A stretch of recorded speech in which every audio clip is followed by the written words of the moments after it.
Hi Noteboard Gamers and welcome back to Noteboard Gaming. I'm your host, I'm Mark. Now in today's video we are going to be looking at the solo of this game right here. That's right, it's the very hotly anticipated Andromeda's Edge, designed by Luke Maximus Laurie with the artwork by Sergio Chavez and published by Cardboard Alchemy. Now, this came out on GameFound last year and it's going to be delivered to backers a little bit later this year. But I do know Peter Vaughan from Cardboard Alchemy, who's the publisher behind this. Peter was over in the UK recently. He went to UK Games Expo, then he came to my house because I had some people staying here. Will Brown from Hungry Gamer was staying here and Will and Peter are friends. And he brought Andromeda's Edge. And then he decided to leave it with me for a few weeks. Now this is an early production copy, so there may be a few minor tweaks that you'll see in this, but I've been playing the heck out of this. I played it 5-player, I played it 4-player, I played it 2-player including Unity, which is a solo bot, and I played a number of games solo as well. So this video is specifically going to focus on the solo experience of the game. So as I say, a couple of caveats here. This is an early production copy. The actual final copy will be going out to backers a little bit later this year, I think Q3 of this year. So there may be a few minor tweaks that happen to this. And of course, because I know Peter and I've had some involvement with the game over the life of its development, I did a bit of testing of the solo and played it in various forms a little bit earlier, then it's hard for me to be totally objective here because, you know, I do absolutely love the game, but I'll try and pick out some parts as I talk about the solo experience and why it may not be for everybody. So a few caveats there, but without much further ado, what we'll do is I'll show you, take you down to the table, show you how the game is set up for solo, then I'll talk about how the solo mode works, and we'll come back at the back end of the video and we'll discuss my thoughts on Andromeda's Edge from Cardboard Alchemy, designed by Luke Maximus Laurie and with the artwork by Sergio Chavez. This is really, really exciting.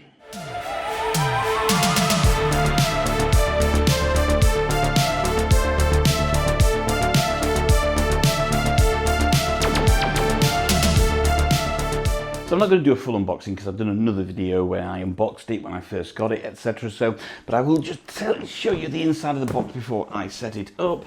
And the first thing to notice is this just here, which is absolutely fantastic. It is a sheet which aligns back into the box itself. It's got a little slip in there and it tells you how to repack everything. So this is the full-on kind of the big box with absolutely all of the blinged out miniatures and the washed buildings. So it's not the cardboard, the kind of standard retail version. As you can see, there are some of the miniatures just here and even more underneath. You'll see more of them as I kind of show you the game setup. We have all the various buildings with their cards, we have player trays, we have the resource trays, etc. And then under the player trays we have another layer which has got the boards and all the various cards that come with it. And then these things are great. We have these are your kind of your module cards, if you like, and you're going to put them, oops, let me just do this. You're going to put them on the top up here, stack them up, and then you slide them down. They slide down really, really well as you kind of fill up that module board. So that's kind of a very brief look. As I say, there is another video where I've done an unboxing where I show you everything in a bit more detail, but I just wanted to show you just how neat everything looks in the box. So I'm going to go and set this up now, and then we'll talk about the solo setup. Okay, so we're partially through the setup at the moment. Now, there's no denying that this is a big bloody game. It takes up a lot of table real estate, even if you're playing solo. I've turned the board sideways because it's easier to see things something on the camera with the board sideways. This is more or less everything you can see. Over on the right that you can't see is where I've got all of the raiders that are set up that are going to come in on my game. I'll speak about how I'm going to choose them moving forward. But looking at the board here, right, okay, so all this has still got to be set up and I'll go through that in a second. We have these two, first of all, these two module tracks here basically. So these are, you're going to buy modules from here. And initially what you'll do is you're going to seed those by taking some from the stacks, okay? And look at this, by the way, as you slide them down, they slide 1 and 2, really nice action. There's more underneath here, okay, so there's more under there. I've just kept these stacks fairly low. This is effectively the engine building part of the game, and you get to buy them throughout the game. So when you get them, you refill them after you've taken your buy action or after one's been taken. So you've got a constant flow of new modules, so your engine is ever changing there. So that's on there. Here we have the 5 tracks, and these are your scoring tracks from the end of the game. So we have science, we have technology, we have supremacy, we have, I want to say commerce, and then we have the blue one, which I can't remember the name of right now. It might be population or something like that. And you're going to score on those tracks throughout the entire game. And then the score that you get at the end of the game is going to be, well, part of the score is going to be based on where you are on these tracks. But you will also score periodically throughout the game when you trigger events, which are over there. Down here, I've got my player board set up. So I've got these wonderful trays here, and you start the game, so all the player boards are exactly the same, and then you put the trays on there, and you start off with 3 transports on there. You can see the space for a fighter, space for a science vessel, and space for a heavy cruiser, because these are still in my tray. I haven't built those as of yet. Over on the left hand side is where you are going to put your modules as and when you build your modules. So they're going to go over on the left hand side, just over there. Now, if you're playing with the objectives, you're going to deal yourself 2 objectives, then you're going to choose one of those as well. You're also going to deal 2 to the AI, which is called Unity, which is over there. You don't look at those until the end of the game. They're going to score the highest one, which is relevant for them. So that's kind of my setup. I've got my dice here, I've got my board ready, I've got my 3 transports on there, and the rest of the ship's ready to build. Here are my leaders, just in here. I don't know if you can see those down at the bottom. There are my leaders. They're going to go out onto the board at some point, well, during the setup, and I get to pull them back and use them for building developments. We go over here to Unity. Okay, so Unity have their own board. I haven't chosen which Unity, so which commander I'm going to go up against here, but let's just look at the Unity board. So you set their ships out in a very particular order. Okay, so it tells you exactly on the board where things go. So we have the heavy cruisers going down there, the science vessels going there, the fighters going there, and then all their transports are on these numbered spaces. So these spaces are numbered. So you have 1, you have 2, you have 3, 4, 5 and 6. So they're numbered throughout the board, because when you pull them back, and not all of these will come back because the transporters will stay out when developments are built. So when you pull them back, you pull the transporters back in that order, and that means that it's constantly looking at kind of where it can get more actions from.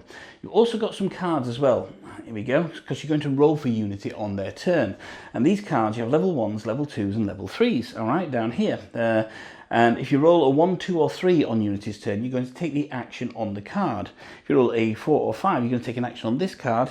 And if you roll a 6, you're going to take an action on this card. The top card is always visible, so you've got a good idea of what Unity's going to do next. I'll explain some of the symbols on those cards in a bit. We've also got what's called a diplomacy deck for Unity as well. This is this here. So if ever Unity gets into combat, just like you, if you had a diplomacy card, you would draw, potentially use a diplomacy card to change how the battle's going or stop the battle going. Unity does exactly the same. It always has a diplomacy card, and it has its own decks here. And these can vary, okay? So the rewards on these can vary. For example, the battle ends, Unity advances space, 1 space on the supremacy track. In the battle prep stage, Unity gains 2d6, so I'll talk about how it generates dice, how we generate dice battles, plus 1 targeting for this battle. There we go. Move half of Unity's ships rounded up from the scrapyard to the active region. So if it's got any in the scrapyard, it's going to bring those in. After the battle dice are rolled, this card counts as an additional result of 6 for Unity. So these are these diplomacy cards for Unity. Okay. Unity starts with all of its, you can't see on here, so I'll just move this up. It starts with all of its leaders initially. There we go. And also 5 from another faction as well. But not all those are going to stay on the board. We're going to put some of those, stay on its mat. We're going to put some out on the board, and 1 is going to be used to score. And then we're going to have its ship upgrade. Just like Unity can upgrade its ships, it does it in a slightly different ways. It has these upgrade tokens, and these tokens will give certain benefits for it. Some maybe for the rest of the game, some maybe one-off. So this is a +1 to targeting. This gives it 5 VPs. This increases its movement +1. This allows it to move up 2 on any track, and that adds a dice to combat. And you're going to shuffle those, and when it upgrades its ships, it won't upgrade all of them. When it upgrades its ships, it will use one of those tokens basically, and that will give it some additional powers. Now, when you're choosing which unity you want to battle against, there are a number of AIs here, and they range from level 1 through to level 3. Okay, so you're going to choose the appropriate level 1 that you want. So this is a level 2 one that I've been playing against recently. This is Major Havoc. Okay, and what will happen is certain actions will make unity move around this circle. Okay, so if it moves out to an alliance base, it's going to move around the circle. Other things will make it do that, i.e. when it calls its ships back, how many ships it's got on the board, etc. It will do that. It tells you which tracks they start up on. Okay, so it's going to start one up on the yellow track and one up on the blue track. And it's also got a special action here, which is Assault. It says when unity wins a battle, each defeated player must damage one of their modules, and damaging modules can be really bad because first of all you can't use them until you repair them, and secondly it can cost you points as well. So you will choose an appropriate unity. So let's say we go for a level 1 one. Okay, so we are going to go with here we go, we have got Captain Fierce here. Okay, he's a unity commander. The level 1s don't really have any special powers here, so we just chose that one there, and he's going to move one up at the beginning of the game on the red track, and one up on the blue track. So we'll already move his marker up, one on the red, which is there, and one on the blue, which is there. Okay, so we've got a feeling that Unity is going to try and increase those tracks as much as possible. Why? Well, we can see he's moved up on there, and if you look here, it's major focus for increasing on tracks here, getting blue cards, moving up on the red tracks. When you get a card, a module card, you also increase on that track as well. There's a brown in there and a yellow in there, but it's mainly looking at blue and red. And we're going to put that at the top just there. And we know that that is how Unity is going to function, basically. Okay, I'll come back to a little bit more to the Unity setup in terms of what we do with the leaders, etc. in a wee while. I just want to finish off my setup now. Okay, so it's time to choose my faction. Now, you can do it one of two ways. You can choose the faction you want, or you can deal yourself 3 factions and choose one, or do it whichever way you want. So let's do 3 random ones. Let's try this and see which ones we want to go for. I'll put the rest out of the way. Okay, so I could go for the, let's get this right, here we go, the Weldon Forge folk. Okay, it gives me their specific ship upgrade. I'll talk about that in a second. It's going to start with 1 up on brown and 1 up on blue, and when you complete a column of modules, you may pay only any 2 resources to draw 1 module from any module and add that to your station. And also, the first time you repair a module on your turn, except your primary reactor, you may activate that module. On the back, it gives you the starting resources. It would start with 3 energy, 1 nanocarbon, 1 titanium, 1 ice, and 3 tactics cards. We have the Mecharon Synthborn. Okay, again, they would move up in brown and green. Tells you their special upgrade there, their ship. Synthesize, you may freely exchange titanium and energy for each other. And convergence, during battle preparations, if you spend 1 or more to gain an additional battle dice, also gain +1 targeting as well. So that's quite good. And again, it gives you their starting resource on the back. And then the Astrodracus. They're going to move up on yellow and red, their special ship. Excuse me, Dragon Layers. When you launch, you may treat your developments as though they were ships for determining range, and also for the Horde, at the end of the game, when determining your vault bonus, your credits count double. So that is one for kind of moving up on the yellow track there. Okay, so let's say we're going to do the Weldon Forge folk. All right. So the first thing I'm going to do, you can see these here. These are all my ship types. I'm going to deal myself one random one of each of these. They have slightly different abilities on them, okay? And we'll see what we've got for each of the ones. All right, so these are my ship upgrades. These are where you move your ship from being basic to a little bit better. And we've got our transports here. These got bulkheads. So each time one of these ships will become damaged, you may spend 1 resource to prevent damage. So that stops your ships going to the scrapyard. If your ship's in the scrapyard, you can't use them when you're pulling them back to activate your modules. So it's good not to have that. Okay, this gives a 1+ targeting for my elite fighter. This is my organic hull science vessel. It says regrowth on this. At the end of your turn, if the ship is in the scrapyard, you may move it to your launch bay. And here, this has got lure on it for my command ship. When you launch this ship, you may move 1 raider up to its range. Okay, so that allows you to move raiders around. So as well as those as my upgrades, as I say, I've got a very specific ship as well, and everyone has a specific ship. And this is a fighter, and I'm looking for the torch fighter here. So we're going to look in these for the fighters, and we're going to look for, what have I got? The Weldon Forge folk. So we're going to look for Weldon Forge folk. There we go. That's my specific ship.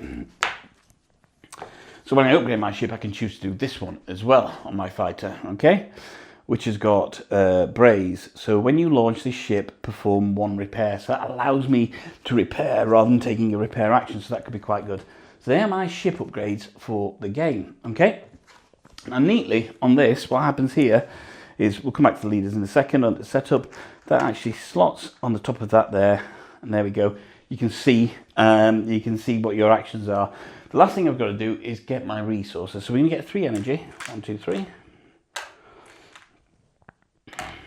We're going to get a nanocarbon. We're going to get titanium. We're going to get an ice. And we are going to draw 3 tactics cards. Now, I don't think you can see on the side there, but these are the tactics cards, right? So I'll just draw 3 of these. At the start of the game, until you move up on the blue track, your hand size is going to be limited to 5 on this, then you get 6, then you can get to 7 if you move up your blue track. So these cards, really help you kind of shape the game. You can use them on your turn or at certain points in the game. So this one says, before you launch, superposition, okay? This turn, you may launch to a region in which you already have a ship. You see, generally you cannot launch to where you've already got a ship. You have to expand based on the range that you've got. This one is black market. It means you have to move the event timer on 1, which gets you close to doing an event. And play on your turn when you're not in battle. Choose any available module, pay its cost to add it to your station. This is the same one, black market there. So let's just roll another one so we see. In fact, let's use this instead. Okay, this one is a diplomacy card, right? So this is, you would play as part of your battle prep. During your battle, you can play at the diplomacy stage, and it can have battle changing effects. So this one is diplomacy. Gain 1 VP for each opponent's ship in the active region, up to a maximum of 5 VP, and any player may choose to end the battle. So that allows you to pull out of the battle. There are so many tactics cards that you can get. Honestly, it's completely untrue. And then if we look here. These are my two gold cards, and so I get to choose one of these. And these spoil your points for being highest up on the track. Well, we know that the Weldon Forge folk is starting 1 up on the blue and 1 up on the brown. So I'm actually going to go for provide for the populace. Okay, there we go, and we shall move them up on the blue and brown track. So as I move myself up on the blue and the brown tracks, you can see we've already got some kind of starting regime just happening there. So that is me more or less set up now for my game, but we're going to head back to Unity and back to some of the other stuff just to show you exactly some of the stuff that you've got to do before you get into the solo game. Okay, so looking up here, a couple of bits that you need to do for the main part of the game for solo. First of all, up here, we have the event board. So whenever you see one of these symbols, okay, you can advance the event marker. Got where your starting position for the player numbers there, but every time you see that, whether it's where you place one of your ships when you launch, or a card that has anything to do with that, that has that symbol on it, you advance that on 1. Okay, when you advance it round to here, the first thing you do is you're going to take a planet tile and place a new planet on the board, and then you're going to draw an event card. Now, depending on which version of the game that you've got, there are 3 event decks, and what you will do is you're going to change some of the decks for some solo specific cards. Okay, now I've already pulled them out, but you can tell that these are solo specific here, okay, because they have this Unity symbol on the bottom. Okay, you will find their namesakes and you will take those out of the deck and you will shuffle them in. So there we go. So you'll then be left with an event deck that has more or less most of the same cards, but has some solo specific ones. That's going to go on there. Up here is where all the buildings are. At the back of the building board, you have the standard cards up there, but here, if you're playing solo, you're just going to put these ones that have solo on here, because they have an action down there for what happens to Unity if Unity takes that particular card. Other than that, everything else is exactly the same, just to let you know what Unity does if it takes that card. Let's talk about Unity probe, which is this thing here. Okay, when you place one of your ships on the board, this is going to be placed on the tile where you place that ship, other than in the nebula. It can be in the nebula, it's just that Unity won't move into the nebula, and that will then potentially dictate where Unity is going to then position one of their ships, so that will go on the board as well. And that's kind of it in terms of the solo specific setup. We've got Unity setup. We've got myself set up. I've explained the event deck, told you about those, what happens with the buildings up there. We've got our aliens, our raiders, which I'll come to in a bit, and that's it. We are more or less set up now to talk about what happens in Andromeda's Edge from a solo experience. Okay, so we're almost set up now. So the last couple of things to do is, first of all, we're going to seed the board, and you have two types of tiles. This is just the base game. There are modules where you can add other tiles, but we'll just show the base game for now. You have your planetary tiles, which are these here, and you also have your 6 alliance base tiles. For the solo game, you take all 6 alliance base tiles, and you're going to add in 4 random planetary tiles. So here we go. 1, 2, 3, 4. Put the rest of those over there, and then we're going to shuffle these. Okay, so we'll shuffle them, and we're going to lay them out kind of left to right in this row here, not the nebula row here, but this row here. I'll explain the nebula row in a wee while. Okay, so we're going to lay them out left to right. So we'll start with a planet, then a trade hub, then we've got a shipyard. I like to give them a little shuffle part way through as well, see what comes out. You can do them in whichever order you want. We have a Maximus field, we have the Odessa field, we have another planet, we have a planet, a red planet, the monolith of the ancients, and the final one is going there, and that is the development office. So this is your kind of seeding of the board. We're going to put the Unity probe, which is this thing here, in the top left region. Okay, now all the planets have moons associated with them, so we're going to take the relevant moons, and I've left this off camera for now. So here we're going to take 3 yellow moons, 1, 2, 3, flip the top one over, put that on there. For this one, we're going to take 3 blue moons, 1, 2, 3, flip the top one over, and put those on there. If we look at the others, we have a green planet there, so we take 3 green moons, 1, 2, 3, 2, 3, flip that over, put that on there, and then finally we have a red planet over here, so we'll take 3 red moons, 1, 2, 3, and we will flip those over. We'll flip the top one over and seed that planet. Now at the top of the board here you have the nebula region, and there are things where there is a part of the game, an add-on where you can use different nebula moons or add different nebula moons. But we're going to take these nebula moons, these kind of light teal coloured ones, we're going to place one of those face up in each moon, okay, in each nebula. There we go. So that's those done just there. Now before we go on to seeding the nebula with the bad guys, with the aliens, we're also now going to seed it with our various leaders. Okay, so for me, I'm going to take 2 leaders, okay, 2 of my leaders, I'm going to roll a die, and that's going to go on area 3. But you can see all of these alliance bases. I'm going to put 1 leader on each of those. There we go. One there, 1 there, and 1 there. Sorry, that should just be 1 leader. There we go. I think. Is it 2? No, it's 2.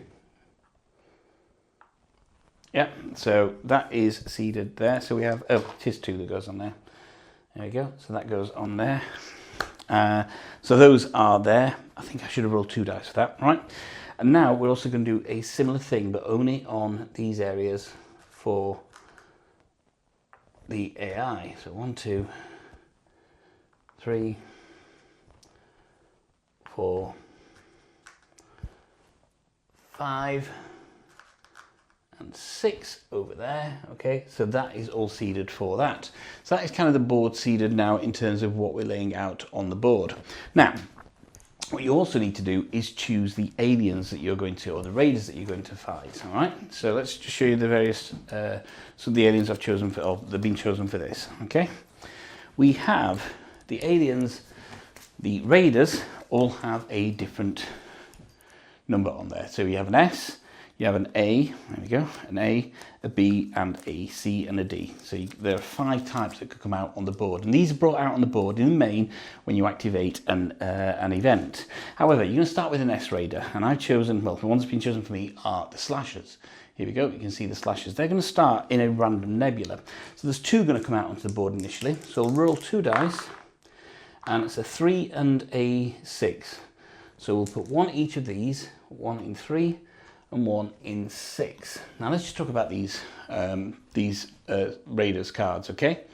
So it tells you the name up there. This here is the distance they will move. So if I was to move anywhere within 2 of either of these slashers, they would move in and do a strike and potentially start combat with me. This is how many dice they're going to roll. Okay, it says here, they begin in a random nebula. It's also got swarm here. Multiple slashers may occupy the same region and fight as a team. If they lose a battle, only one is defeated. So if I win a battle against them, I'm going to get a titanium as a reward. As a rule of thumb, generally, you can only have 1 raider in battle with you, unless they are specifically stated, and it's mainly the S's that do this. So there's these and the Vorticon strikers that will kind of swarm upon you. So the others that I've chosen, okay, or they've been chosen for me. We'll go through A. We've got the Ancient Brain here, all right. We're going to begin on the Odessa field, which is there. So when that comes out, it's got a targeting of 2, but this here is omniscient. This raider strikes whenever the active region is an alliance base, regardless of the distance. If this was on the board, and that's this particular mini here, look at this. There we go. Looks fantastic. Then that would, and I placed, or Unity placed on an alliance base, then it would strike and it would roll 4 dice, and it's also got a shield there as well, so it could take 1 damage, so you have to defeat it twice basically. We've got the Mortality Sphere, okay, it's got a targeting of +2. So targeting is how many ships you have in combat. So for example, if I have 2 ships in combat, I would roll the relevant dice, and each ship has a different number of dice, and then any pips that are below that number of ships, that is my targeting. I get to re-roll those dice, okay? So we have the Ice Pirates, which is this one here. Okay, so there we go. You see the Ice Pirates, fantastic minis, okay? They've got a movement of 1, so they will zoom into 1. They're going to roll 4 dice, they've got a shield. It's 2 ice as a reward, and it says freeze. The Ice Pirates, if the Ice Pirates are in the active region, ships may not move into the active region during escalation. So escalation is where you can bring ships in from adjacent areas or ships that are in range into fight with you. This stops you, and it just effectively means that unless the ships are already there, then you're not going to fight. Then we have the Perilon Rifler, and that's this guy here. Okay, so to show you the Perilon Rifler. Is that coming up? There we go. Right. The Perilon Rifler has a movement of 2, so a range of 2. It will roll 4 dice. It's got a shield. It's got Devastating Strike. When this strikes, it gains +2 targeting for the rest of the turn, basically. So it's best to move on to the space for this rather than letting it strike. You can move on the yellow track there. Then we've done the Ancient Brain, haven't we? Yeah, so they're the other 4 that could potentially come out, basically. But at the moment, it's just the slashers on the board. So I'll move all those off the board there. There we go.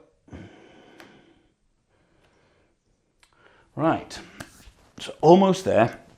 One final thing to show you, back down onto the Unity's board, and then we can start a round and I'll show you how it plays.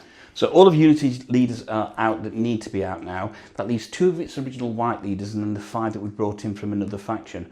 One of these, okay, is going to be its marker for on its board, and it's got a little symbol that starts that illustrates where it starts. You see, when Unity moves onto a base, or when it does a recall, it's going to move around that board. 1. So the next time Unity launches onto a base or it does a recall, for however many ships are left on the board, it's going to do that. It's going to go to there and it's going to take a blue module. Okay, so it will take the cheapest blue module, put it in its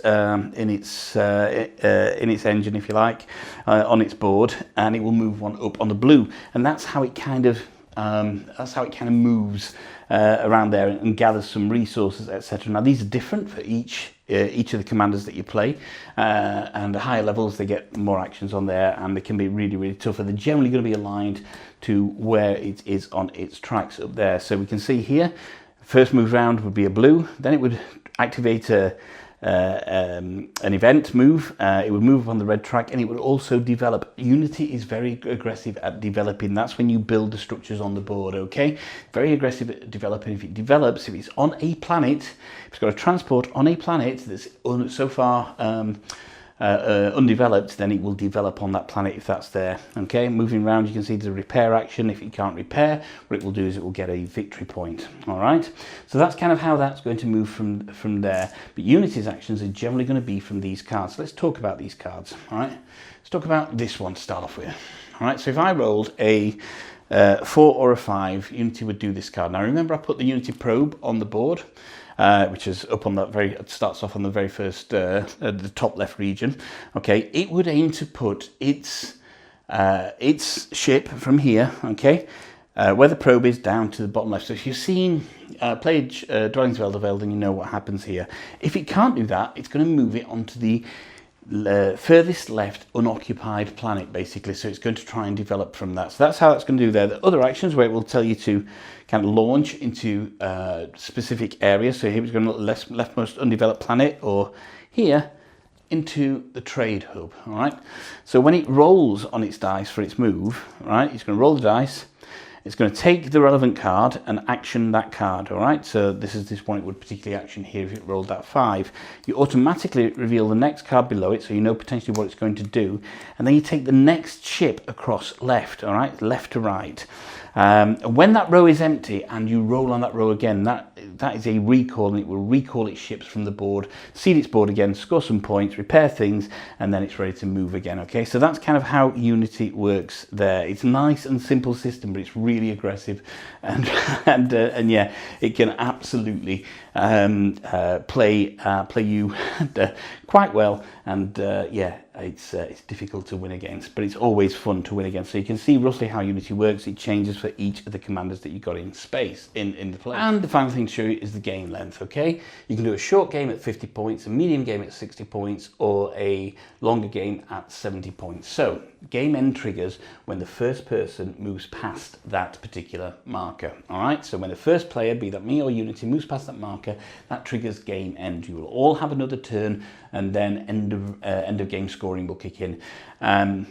Sometimes you can zoom past that, and it's not in your interest to actually finish the game early, because you know that Unity's end game scoring is going to be quite quite aggressive towards you. So you know, sometimes it's worthwhile delaying the end of game as much as possible while you build up everything that you can to score more points.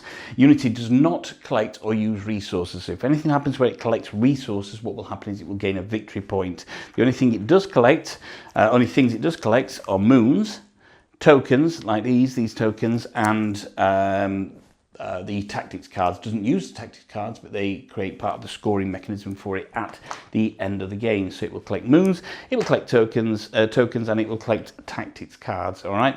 Its leaders, if it's on a space where one of its leaders is as part of its turn, it will automatically recall them to its board. So it's always going to have a wealth of leaders. So in reality, very few occasions where Unity is in a place where it can develop on the board, and it doesn't have any leaders, enough leaders to do that. Generally, it's going to be quite aggressively collecting leaders from there. All right, so that's everything that you see there. Let's just play through a round or so of Andromeda's Edge solo, and you can understand the flow of the game, and then we'll come back and discuss my final thoughts.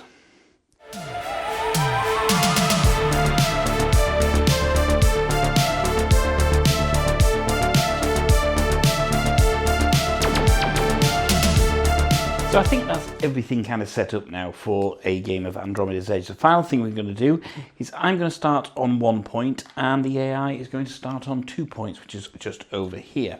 So how a round of Andromeda's Edge works, I'm going to go first. You either launch a ship and then carry out the actions on the planet or the base where you are.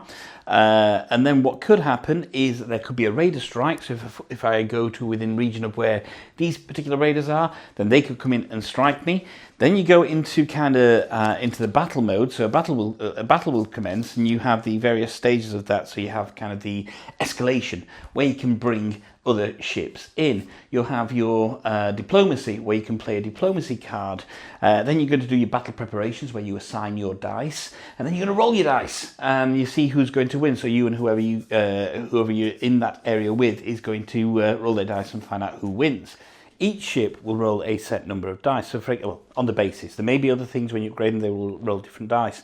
Your transporter ships, which are the ones that you start with 3 of, are going to roll 1 dice. Your fighters roll 2, your science vessel is going to roll 2, and your heavy cruiser is going to roll 3 dice. There's also different things that they can do as well. For example, your transport can populate, so it can actually put development on a planet. In fact, you can only populate with the base ones. There may be some other stuff in here that allows you to populate, but you can only populate planets if you've got a transport on there. Your fighters can zoom in to a region that's got enemy ships on there. Your science vessel is the only vessel in the until you upgrade, and not every upgrade will allow you this, that will allow you into the nebula. And your heavy cruiser, what that does, it has a range of 1. So I'll explain range when I start putting stuff out. But if you pay an energy, you can move an infinite number of spaces, okay? So, first go for me. So we're going to launch. So I want to go out into the planet. I want to start thinking about stuff, okay, and what I can get. Now these are placed fairly cleverly, which means I'm going to get hit by a strike no matter where I go, okay? So let's see if we can. Let's think this through. I'm going to have to, there we go, we'll go onto the planet. Nice and easy turn this. I'm going to take that moon. Now with that moon, what I can do, so that gives me an energy. I can spend it now. I can store up to 4 moons, or as I expand my modules on the side of my board, I'll be able to slot some of those moons as well. So I'm going to do that just there. So in reality, that's that bit of that turn done in terms of launching the ship itself. Now, if I was to do my second launch and that ship was still there, I would have to launch within range, and the transports have a range of 1, so I'd have to launch to an adjacent planet if I launch on my second go. Chances are this raider is going to come in and it's going to really try and kick my butt, but that's what we're going to do. So I've done that bit. There's nothing else. I've done that. So we flip that moon over. Had I gone here, okay, first thing I would have done, because that has got one of these kind of hazard symbols on there, is I would have moved the event track on 1, and then this would have allowed me to buy 2 brown and 2 green from here, but I would have to pay the costs on where I bought them from, okay, and they've got different costs. The higher it goes, the more they cost, but I didn't. I went here. I would have also been able to claim a leader back from there if I wanted to as well. Leaders you're going to need when you build developments, because you get to slot those in, but also the more you leave on the board, if you build a development, then potentially more points are going to be scored. So we've gone there. Fantastic. Okay, that's that bit done. So we launched. My first launch has gone anywhere, which I've done. Subsequent launches have to be within range. Activate the region. I did. I took a moon. Now it's going to be a raider strike. Well, let's have a look at these raiders. So the only raiders on the board at the moment are the Slasher. There we go. And they've got a range of 2. Okay, so that means they're going to move in. One thing I should have done is move the Unity probe to wherever I put my ship. Okay. So they've got a range of 2, and it says here multiple slashers may occupy the same region and fight as a team. If they lose a battle, only 1 is destroyed. Well, there's only 1 in range, it's this one. So this one is going to come in and strike. That means we're going to have some combat here, okay? So, you know, you're joining at exactly the right time, basically. Yes, this doesn't really help me in terms of my special power, because this is about when I complete a column, I would get something, and the first time I repair a module. So, okay, so we're going to battle now, okay? So we're going to get the dice, and what we're going to do is have a look at what the Raider's got. And the Raider is going to roll 2 dice against me, okay? Now, it's got a targeting of 1 because there is only 1 of them in there. If they're going to have additional targeting, it will be mentioned on there. It's not at the moment. I too have a targeting of 1 because there's only 1 of my ships in there. If I had 2 ships in there, then I would have a targeting of 2. Now, if I have got ships adjacent or within their specific range, for example, the heavy cruisers within 3 away, I can bring them into the battle, as can anybody else. Okay, so Unity may do that. In fact, if Unity's heavy cruiser is on the board, it wants to be involved in absolutely any battle it can. So now it's just me against the Slasher. So we're going to roll 2 dice for the Slashers. Okay, so take 2 of these dice and we'll roll them down here. Oops. Only the ones count. Only the ones in the tray count. So it's a 4 and a 3. Now it's got a tracking. It's got a targeting of 1. That means it doesn't roll again. So I've got to get higher than a 4 and a 3 on my 1 dice I'm going to roll. So if I roll a 5 here or a 6, then I've won. I've rolled a 1, but my targeting is 1, so we'll try again. And I've rolled a 4. I don't have any more dice there. So had I got the ability to have 2 dice and rolled a 4 and a 4, I would have potentially won that battle, but I didn't. I lost that battle, okay? Sometimes you want to do this to kind of sacrifice yourself as well. So what's going to happen is this is going to go to the scrapyard.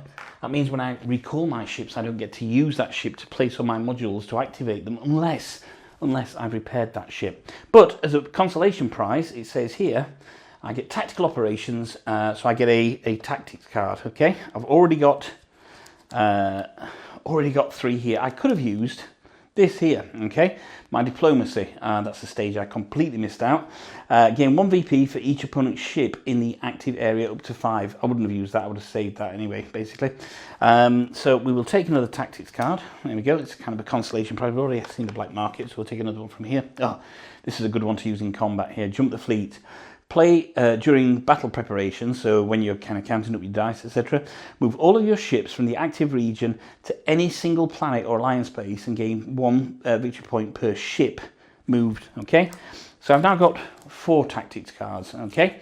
So there we go. That is the end of my turn. You can see this has moved out here already. Now, more excitingly, we move on to Unity's. Okay, so we're over at Unity's map now, all right? Now, I've taken the top 3 cards out of the sleeves because they were reflecting the light. And what I'm going to do is roll one of Unity's dice and find out which card I'm going to do. 1, 2, and 3 is this top card. 4 and 5 is the middle card. 6 is the bottom card. And it's a 2, so it's going to be the top card up here. So we look at this, and it says here, it says, launch to the leftmost undeveloped planet. So Unity is going to launch the first ship in this row, and in this case it's a cruiser, to that planet. It's going to activate it, and it's going to take a moon, and it scores moons at the end, so that's what it's going to do. We're going to turn that card up, but we're not quite finished yet, because Unity, this card has also got this symbol, which means I'm going to move, and I don't think you can see it from here, the event tracker on 1 space. Obviously, when that gets round, as I mentioned before, that's going to put new stuff in there. So that's Unity's turn, all right? So this is now on the board. That's going to try and join every single battle, this particular ship here. So there we go, that's Unity's turn. Back to Maiko. So I'm now in a position where I don't have anything on the board, which means that the entire board is available for me. But unfortunately, if I was to launch anywhere, what would happen is that would absolutely come and strike on me. No matter where I launch on the board, that's going to come and strike on me, and as is Unity's ship as well. So maybe to kind of help me out in future, I want to think about going to the shipyard and building a ship if I can. If I look down here, my fighter is going to cost me a titanium and an energy, and a fight could be good to get out there. That is going to cost me the heavy cruisers, a titanium and 2 ice, and the space vessel is a titanium and 2 nanocarbon. I don't have that. So the only one I can build is my space cruiser, my fighter, sorry. So I'm going to go to shipyard, all right? Now the first thing I can do is I activate this area, which allows me to build. So you do that before you get into battle with anybody.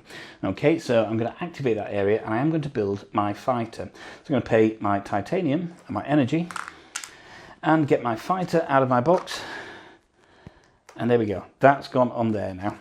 So now I have a fighter, and I still have a transport left, so that's that there. I can also recall a leader, so I'm actually going to take a leader and bring that back in. All right, there we go. Now if we look at where I am 2 away from this slasher, so that's going to come in and do a strike against me. All right, so now we're in the battle phase. I've activated that region, I've taken my leader, I've built another ship, and now we're in the kind of battle phase, if you like. So now we look at escalation. Each player that can will join the battle. Unity's heavy cruiser wants to be in every single fight, so that's going to come in and join the battle now. Okay, so now we're in there, so that's that, and now we go into diplomacy. So we can play diplomacy cards, all right? So diplomacy cards are blue, so I can play this card if I wanted to. Gain 1 VP for each opponent's ship in the active region up to a maximum of 5 VP. I'm actually going to play that and get 2 VPs. All right, so we'll play that, discard that. There's 2 ships in there. 1, 2, oh, each opponent's ship, so it's 1 VP, I think. Each opponent's ship, so it's just 1 VP. There we go. So we're on equal points now. Okay, but Unity will always play a diplomacy card. So we'll do this. Okay, and flip that over. And there we go, it's got exposed weakness. After battle dice are rolled, this card counts as an additional result of 6 for Unity. Wow. Okay, so Unity is going to win me on this, basically, because Unity is going to roll 3 dice, and one of those, and it's going to get a 6 as well. I can only roll 1 die, which is no good. Even if you get a 6, it's going to get 6 and more. And of course, we know the striker is going to come in with 2 dice. So now we go into we're now in the battle preparation phase. We know who's going to roll what and what they're going to roll. So here we go. We'll roll for that first. Okay. So the slasher has got a 4 and a 3. Okay. Unity is going to roll 3 dice. It's got a 5 and 2 2s.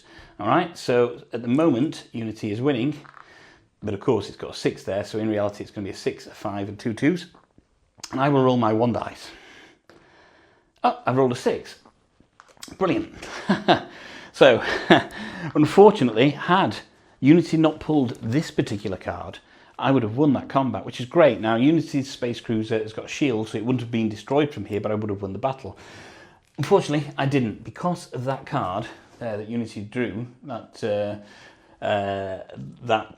diplomacy card. It's going to add a 6 onto there, which means it's got 6 and 5. So Unity has actually won that battle. All right. So what happens? First of all, Unity is going to move 1 up on the supremacy track, which is the red track. Whenever I or Unity wins a battle, they move up on there. That has got one of these symbols on it. It's going to move the event timer on 1.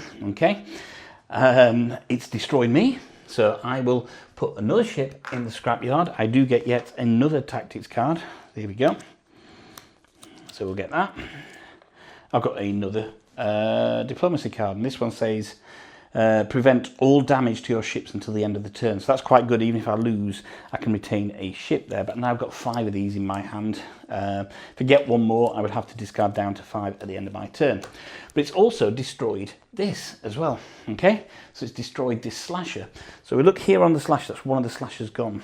And we look here on the slasher's rewards, and it says here it's going to gain a titanium. It doesn't gain resources, Unity. So it's going to move 1 up on the points track there, and that's it. That's my second go done.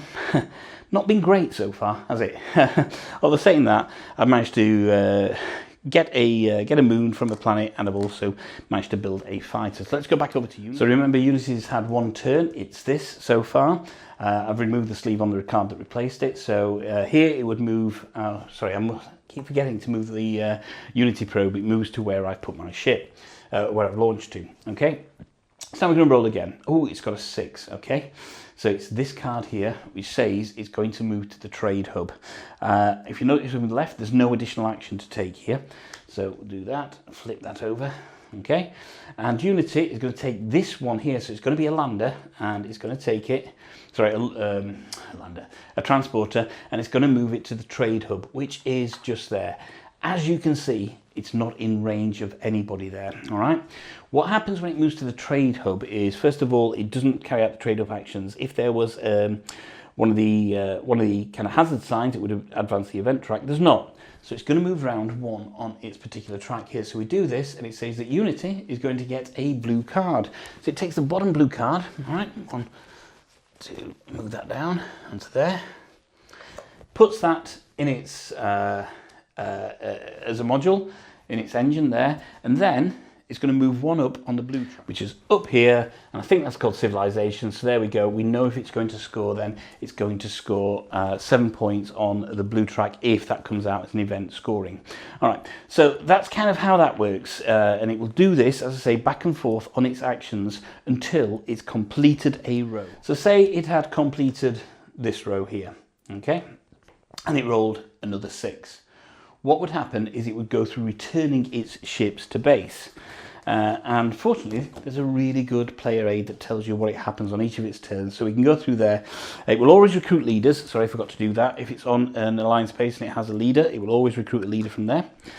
It launches, it resolves the action. And its planet is going to claim moon. Alliance base is going to move around its track. It'll recruit leaders and collect bonuses if available. It'll do any special actions. These are the ones on the left hand of the card. It'll do a raider strike, then it'll do a battle, and then it will discard the action card and turn the next one face up. But now, as I say, we're imagining this is out, it's rolled a 6, it's now going to return to base. So we follow this through from top to bottom here. It says, first of all, it would develop. So if it has any of its transporters on a planet, it would instantly develop that planet, okay?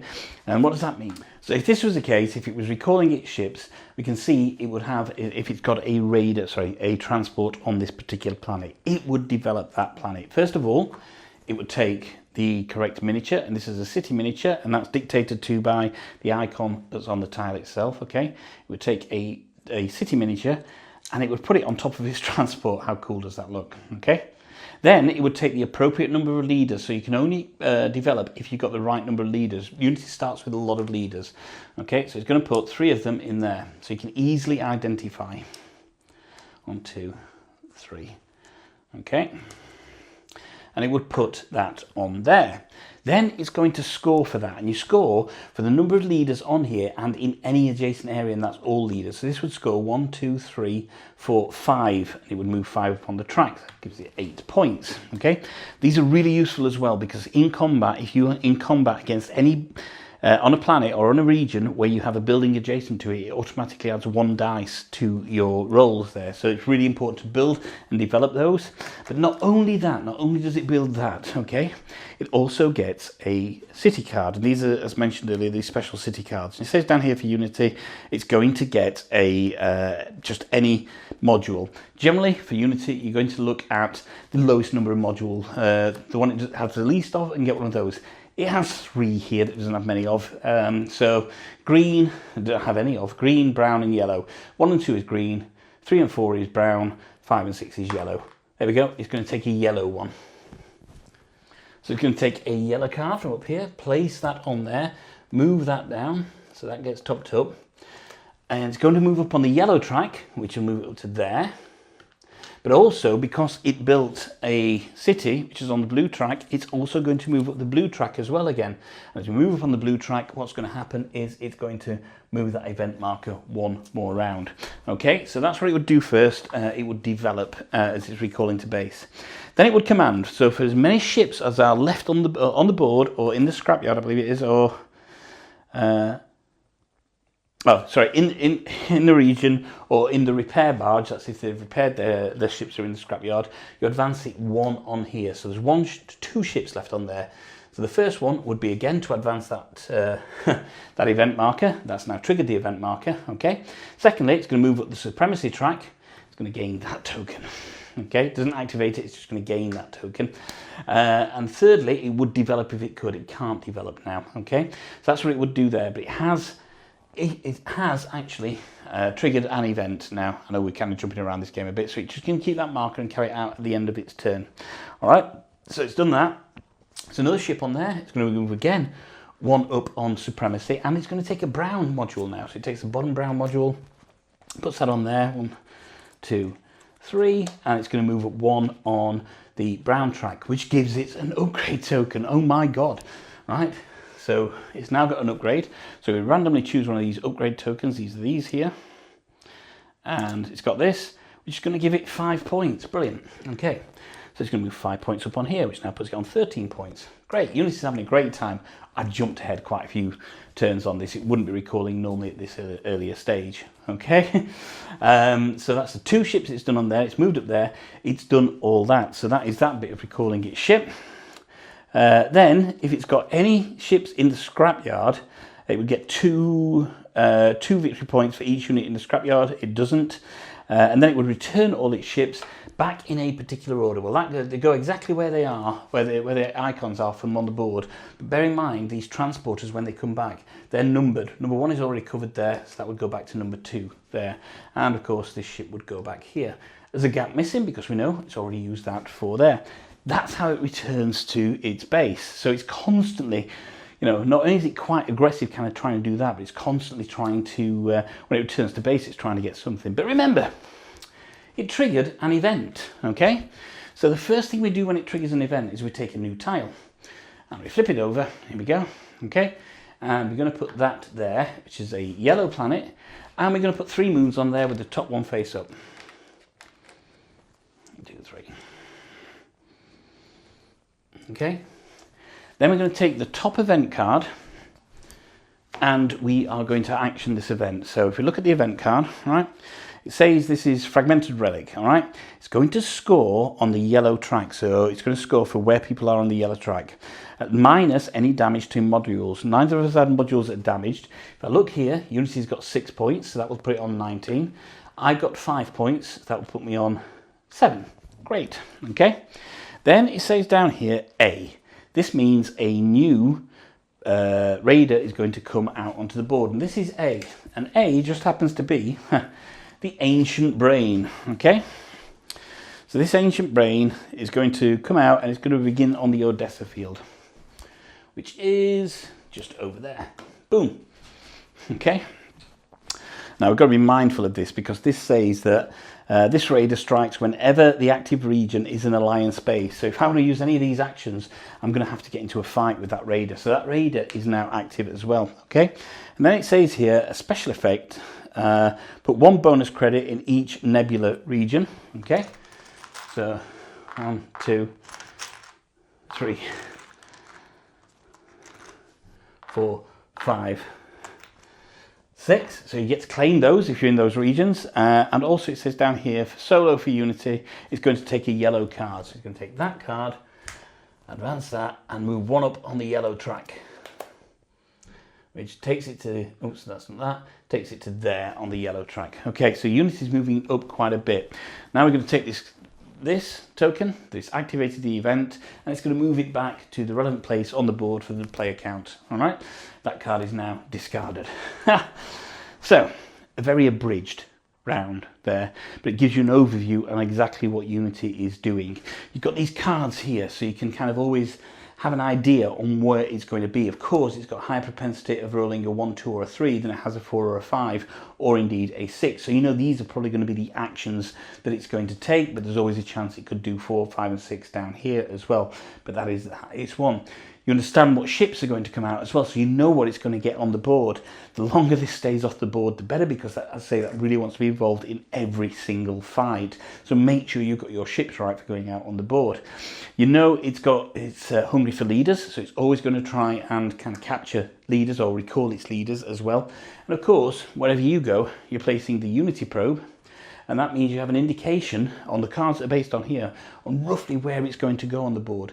Unity will never go into the nebula. Okay, so you can go into the nebula, raiders can go into the nebula, but Unity will never go into the nebula. And just remember that, because it's very easy to forget, and you might drag a ship in there for combat. Okay, you're going to do all that until you hit the trigger point. First player hits the trigger point.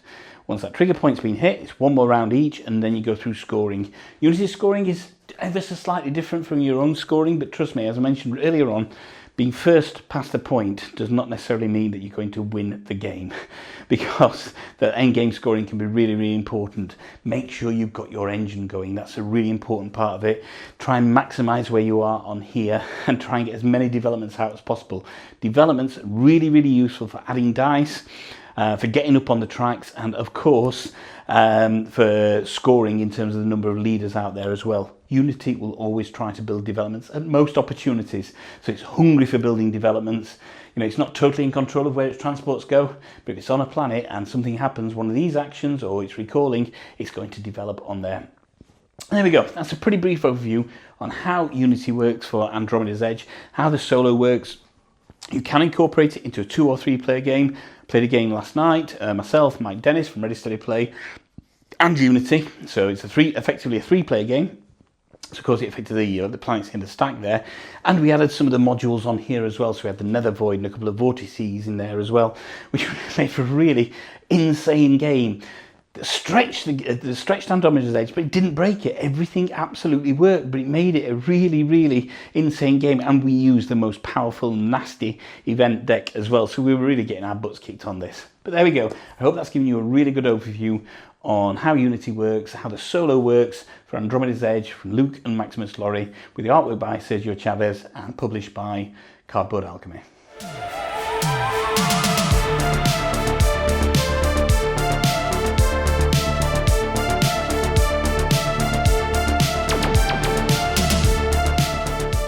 And that is a really brief run through on the setup for Solo and how the Solo game plays in the main for Andromeda's Edge as a one player using Unity. Now, as I mentioned, you can use various strengths of Unity. This is a level 1 strength, there is level 2 and 3, and a number of those of each of those as well. Each one operates ever so slightly differently. Look, obviously not an in-depth rules teacher. This is not about going through every single rule in the game, but actually, once you understand the game, you're going to get into it fairly quickly. It looks busy and complex on the table, but actually your moves feel really structured in what you can do, in what you do when you do a move. Now, what you can do when you go on the board, you can build combos up and do various things and play tactics cards to increase the kind of length and breadth of your moves as well. But what you can do is, that's the real key part of this game, is the amount of dynamic kind of thought that you have to put in there in this ever-changing board state. You know, you've got an idea of what Unity might do, but not a total idea, you know, roughly on the tracks it's going to go up, but you're not always kind of, you know, totally on that, because you can get various raiders to come out and strike as well. Then that's going to change the play of the game based on your end game objectives. If you're using that, that's going to change the game based on the faction that you use. That's going to change exactly how you play the game as well. So, you know, I like playing different factions, so I like to see how each faction works. Maybe you're one person that wants to perfect a particular faction. There's nothing wrong with that whatsoever. The game allows you to do that against this obviously ever-changing and dynamic board state. So, as I mentioned at the beginning, there's a slight bias here. I know Peter, I've played this game a few times through its iteration, etc. So there is a slight bias, but I absolutely love Andromeda's Edge for a solo.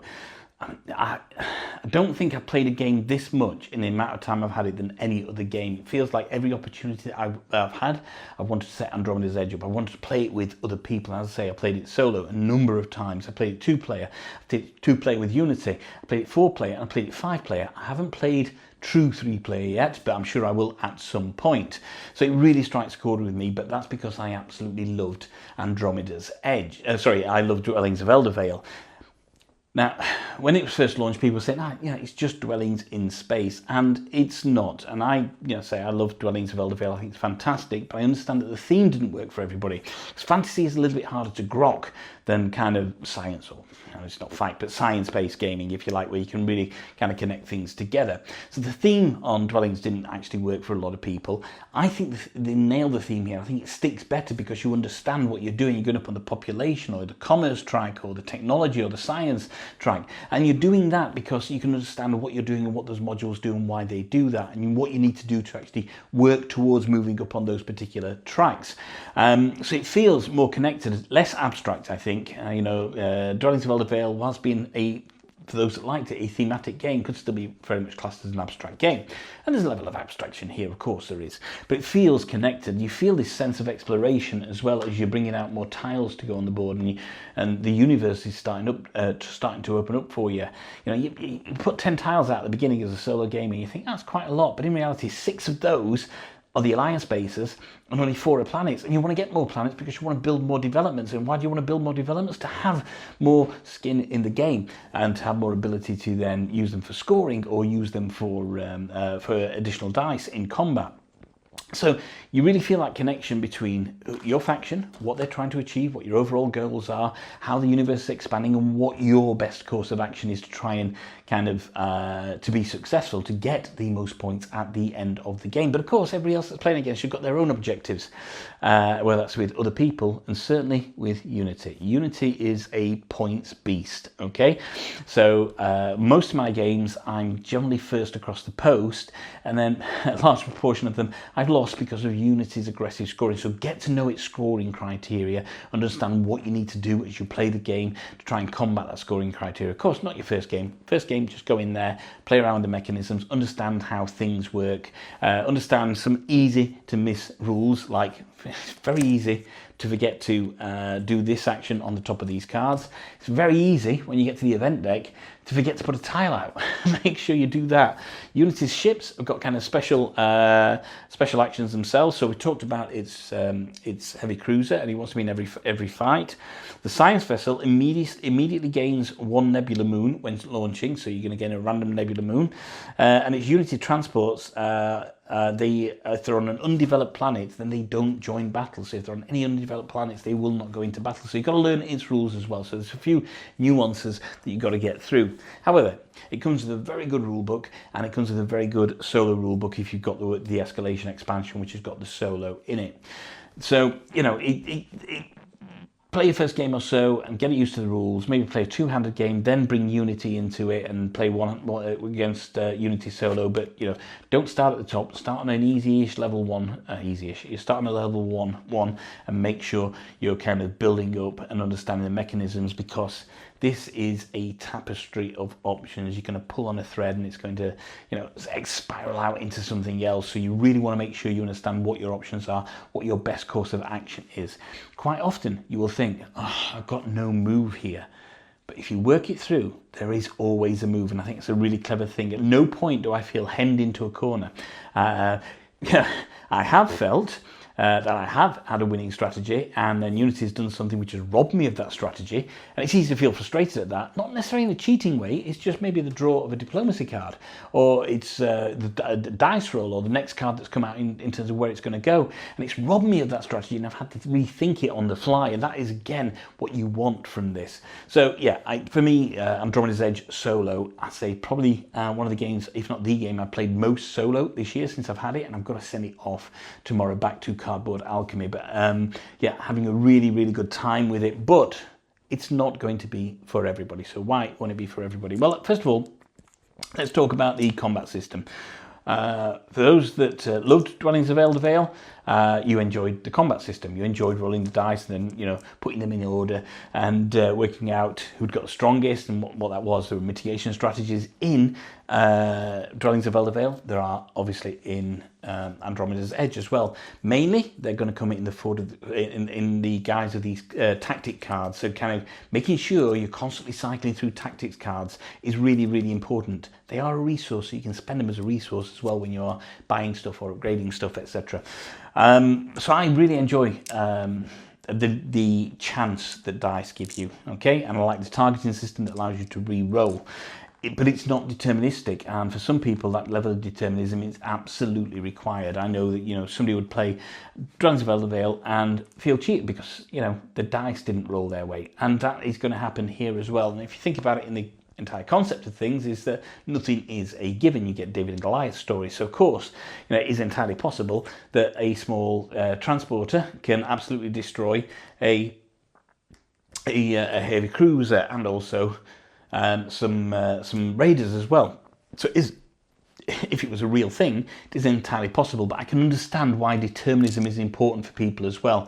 So what I will say is there's more mitigation in the dice combat, but if the dice combat in Dwellings of Eldervale didn't work for you, then the chances are it's not going to work here for you as well, because it's by and large exactly the same. I think it's great. I really like that, and I get that, you know, kind of yay or oh shit feeling when it goes right or wrong.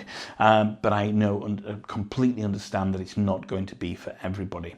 Another thing to bear in mind is table space. I mentioned it right at the beginning. This takes up a hell of a lot of table real estate, like a lot of table real estate. I know I've turned the board sideways, but you know, we've had 5 players around this table, and we all fitted on just. And I've got a fairly 6 foot by 3 foot table, and we all fit on just. But it does take up a lot of table space, so you're going to have to make sure you have the right amount of table space to play this game to get the most out of it. Yes, you can be creative with where you put things and how you put things, but there's a lot of information that you need on hand, like the event deck, like the scrapyard, like your player mats, which are quite big, and certainly if you've got the trays, if you've gone for the big deluxe edition that's got the trays, etc., it's going to take up quite a bit. The minis, you're going to want to store them somewhere if you've gone for the minis version, you know, and all the cards, and so the game trays, while they work, are absolutely fantastic, but they take up a lot of table space. So bear in mind the table space is potentially something that, you know, it may mean that it could restrict your enjoyment on this. The other thing to think about is the setup and tear down. It's not a quick game to set up and tear down. I've got it down to around about 15 minutes now, okay, in terms of setup and tear down. But I think when I first put it out on my own, when Peter didn't put it out, I put it out on my own, it probably took 25 minutes, and I was putting bits out and then putting stuff back in boxes and yada, yada, yada. I'm a lot quicker now, and certainly the storage guide really helps kind of putting it away. but it can, it's quite a longish game, if you like, for setup and teardown. Not as long as something like Voidfall, then, it's certainly not as long as that, but it is quite a long game to set up and tear down.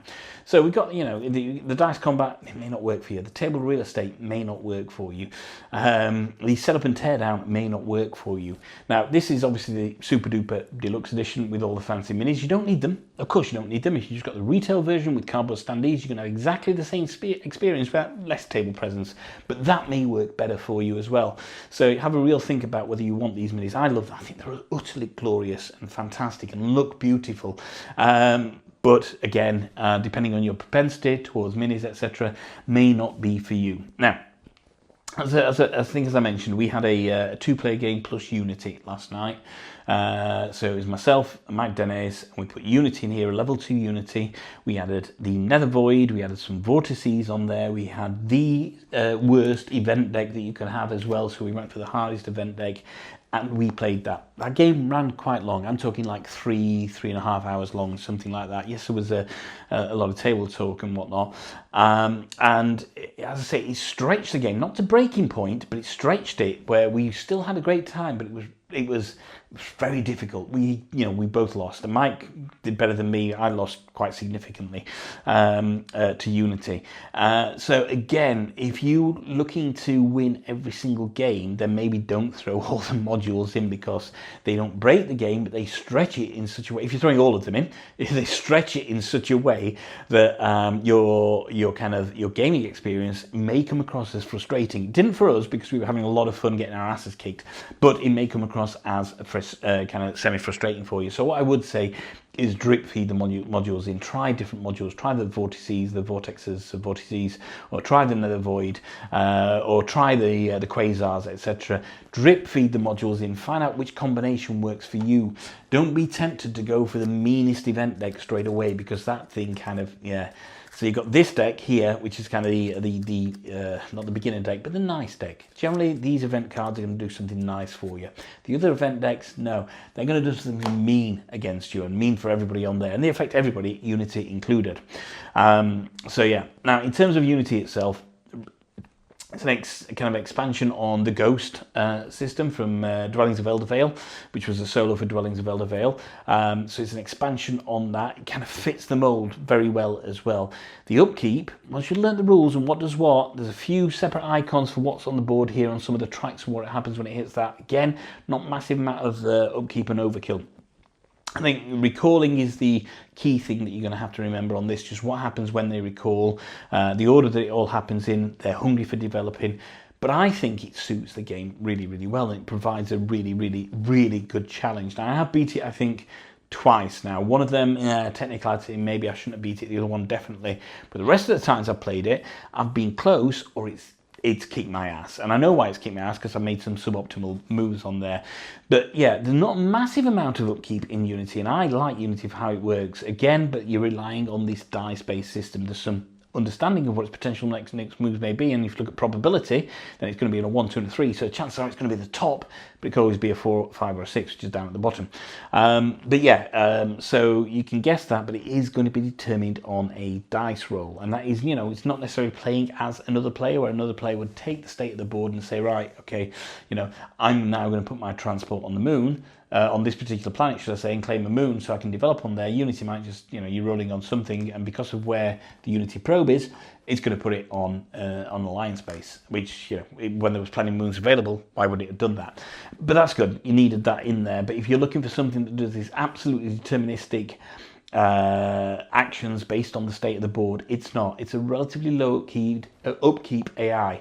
Some people really like AIs to get out of the way and just do stuff. Other people like them decision trees, etc. This falls somewhere in between, if you like. Yeah, there's a couple of decision trees, but in reality, it's going to follow prescribed paths based on these cards just here. And I'm glad for it. I think that adding a layer of extra layer of complexity in Unity would have been too much, I think. So I really enjoy and appreciate this for what it is. But again, take that into consideration if you're, if you're thinking about the game from a solo-only perspective or a solo perspective. Then, if you like your AIs and your automas to have more decision trees and analyze more of the board state, Unity doesn't necessarily do that. But what it does is it does very well, and it does it very aggressively. So if you like low overheads, it's absolutely for you. So there we go. That's kind of, some overviews on why I love the game, why it may not be for you, and I completely understand if it's not for you. This is really, it gets delivered a little bit later this year. This is my hot contender now for my Game of the Year of 2024. I'd be surprised if anything came along that kicked its butt in terms of my game of 2024. I have to send this off tomorrow, and I can't wait to get my final version, my pledge, where I can start playing this again, because I'm having just a hell of a lot of fun testing it, pushing the boundaries on it, really seeing what happens when I follow this strategy or that strategy. And it feels like that, the more you hone it, then the better you're going to play.